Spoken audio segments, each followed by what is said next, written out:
Anda masih bersama kami dalam Berita Lampung. Bagi Anda yang baru bergabung, inilah Berita Lampung pilihan hari ini.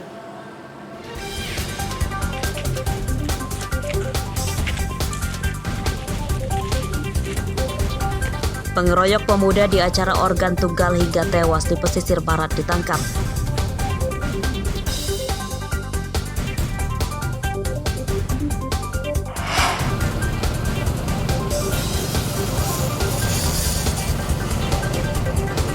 Kebakaran kebun sawit di Tulang Bawang selama 5 hari belum padam.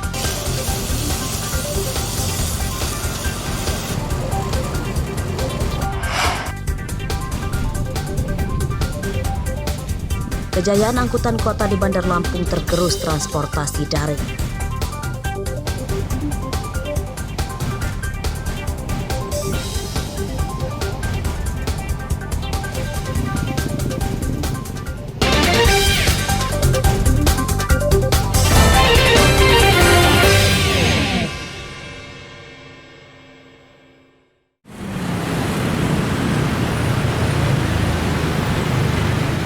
Kejayaan angkutan kota atau angkot Bandar Lampung tergerus transportasi daring. Populasi angkot sebandar Lampung kini menurun drastis, bahkan tak sampai 100 unit.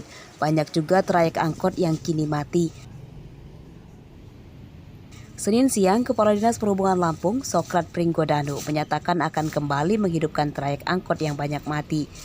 Dinas Perhubungan sudah mengajukan peraturan wali kota terkait regulasi aturan angkot Bandar Lampung yang diantaranya toleransi usia mobil angkot yang semula 12 tahun bisa diperpanjang lagi serta mempermudah pengurusan perizinan trayek. Itu memang salah satu tugas yang diberikan oleh Bu Wali, Bu Neva, itu menghidupkan kembali transportasi umum, salah satunya angkot. Nah itu jadi PR saya. Untuk kemarin kita sudah coba hidupkan bus, dan ini yang kita hidupkan angkutan umum, angkutan kota. Dan ini sekarang sedang proses, insya Allah sebentar lagi. Oh, jadi tidak lama lagi akan ada hidup kembali dia. Itu bagus memang, karena sudah mengharapkan dari lama lah. Di kota baru ini, mengharapkan dalam kota itu diaktifkan lagi semuanya. Surat-suratan penerapannya gitu. Tidak jalan juga enak. Ada was-was. Berdasarkan data Dinas Perhubungan Bandar Lampung, jumlah angkot pada 2017 masih sekitar 1.500 unit, lalu pada 2019 menurun tersisa 900 unit. Tahun 2020 jumlah angkot kembali menurun tersisa 107 unit dan pada tahun ini tersisa 78 unit saja. Jeffrey Arifin melaporkan dari Bandar Lampung.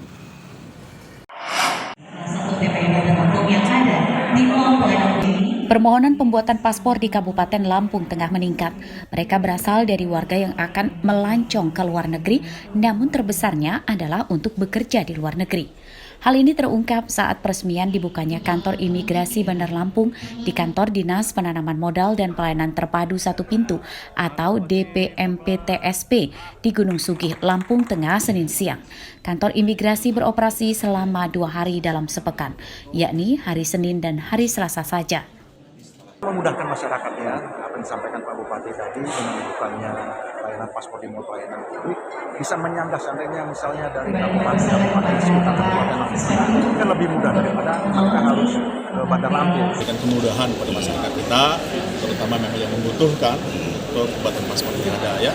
Dan saya melihat kemungkinan juga bukan hanya sekedar masyarakat yang ada di Lampung Tengah ini, dan kemungkinan juga kabupaten yang lain yang memang berdekatan daripada mereka jauh ke Bandar Lampung atau Lampung Utara, mudah-mudahan bisa dilayani di semua yang. Berdasarkan data Kantor Imigrasi Bandar Lampung 2022, permohonan paspor asal Lampung Tengah mencapai 584 orang. Pemohon terbanyak adalah untuk bekerja di luar negeri, baik secara formal ataupun dari perusahaan, dan ada juga yang jalur informal atau mandiri. Dengan adanya kantor imigrasi di Lampung Tengah, diharap warga yang membutuhkan tidak lagi repot mengurus paspor ke kota Bandar Lampung. Ari Susanto melaporkan dari Lampung Tengah.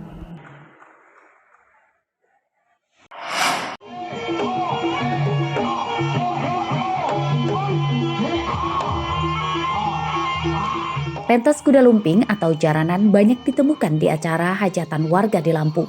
Kesenian khas masyarakat Jawa itu menghibur warga sebab syarat dengan tradisi dan budaya. Sebagai upaya melestarikan seni kuda lumping, seorang pria warga desa Tegal Ombo, Kecamatan Waibungur, Lampung Timur, menekuni usaha pembuatan topeng barongan yang biasa dipakai oleh pemeran atraksi kuda lumping. Usaha Maulana Nur Ihsan itu ditekuninya sejak 3 tahun lalu. Ia menjadikan salah satu ruangan di samping rumahnya untuk bengkel pembuatan topeng barongan. Pembuatan topeng barongan membutuhkan keahlian khusus. Bermodal alat sederhana seperti pahat, palu, dan paku, setiap hari Maulana mengukir kayu-kayu yang akan dibentuknya. Dalam 1 bulan, ia bisa membuat 2 hingga 3 topeng barongan. Kalau ilmu otodidak sih, kita coba-coba aja sampai hasilnya yang memuaskan, sampai bentuk yang diinginkan tercapai, agar kesenian atau ukiran barongan ini tetap jaya kapanpun sampai dimanapun. Emang kita sering juga ikut kesenian kuda lumping nih? Ya mayoritas kalau buat kayak gini kebanyakan selalu ikut. Ya, selalu ikut ya. Kadang ada pesanan, kadang kita nyetok untuk pajangan, siapa tahu ada orang yang mau beli dan pengen untuk mesan gitu. 1 topeng barongan dijual Rp1.500.000 hingga Rp3 juta, tergantung ukuran dan tingkat kerumitan pembuatannya. Pembeli topeng barongan tak hanya dari sanggar seni kuda lumping di Lampung, namun juga hingga Pulau Jawa. Ari Susanto melaporkan dari Lampung Timur. Oke.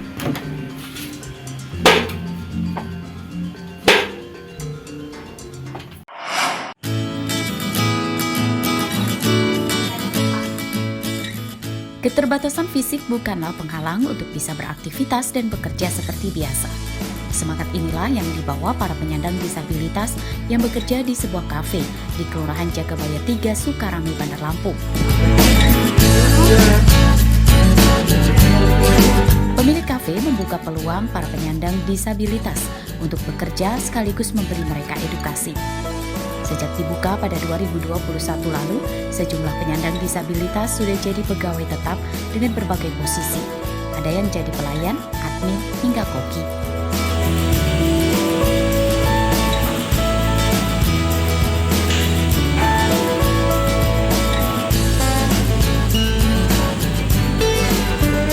Selain emang salah satu visi kita itu membuka lapangan kerja untuk teman-teman inklusi, yang kedua juga mereka punya kesempatan yang sama ya. Itu seperti kita yang normal. Oke. Kemudian hasil kerja mereka gimana sih? Top banget. Mereka itu orangnya kalau bekerja itu berdedikasi tinggi banget, terus berusaha keras, belajar hal baru. Nama saya Rizky. Iya. Oke, udah berapa lama kerja di sini? 6 bulan. 6 bulan? Iya. Iya, senang nggak kerja di sini? Senang. Kenapa pengen kerja di sini? Pakain lah 2. Ibu bapak gaji yang duit. Oke. Makasih ya Rizky. Sama-sama. Di kafenya rame terus ya Mbak ya? Iya. Setiap hari mereka bekerja dengan tekun dan rajin. Setelah diberikan kepercayaan dari pemilik kafe, mereka ingin memberikan yang terbaik dan berdedikasi terhadap pekerjaannya. Para pengunjung juga mengaku puas dengan pelayanan para pegawai disabilitas itu.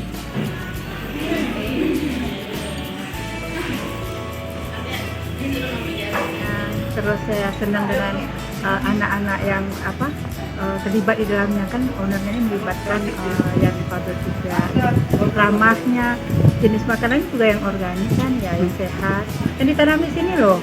Banyak kan ya minumannya itu ngambilnya dari sini juga. Dengan nggak merasa terganggu, karena kebetulan juga anak saya juga sama, juga anak terkhusus, Down syndrome, jadi mereka ramah. Mereka tuh melayani itu dari hati. Memberi kesempatan bagi para penyandang disabilitas untuk bekerja akan terus dilakukan pihak kafe. Ini merupakan upaya untuk meningkatkan taraf hidup mereka tanpa membeda-bedakan kondisi. Fitri Amalia melaporkan dari Bandar Lampung.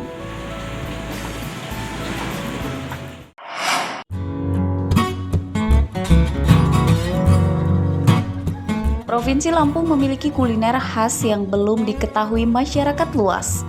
Makanan khas Lampung itu adalah gulai taboh tapa, yang dalam bahasa Indonesia berarti sayur santan asap. Secara kasat mata, gulai tabo tapa seperti sayur ikan santan pada umumnya. Namun yang membedakannya, ikan dipanggang hanya dengan asap atau diasapi selama 6 jam sebelum disayur. Ikan asap kemudian dimasukkan ke dalam santan yang sudah diracik secara khusus dan dicampur dengan bumbu.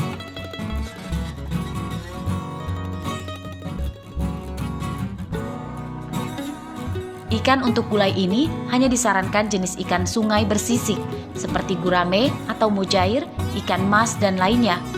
Yang jadi ciri khas gulai tabo tapa saat disantap adalah aroma wangi asap yang melekat pada ikan.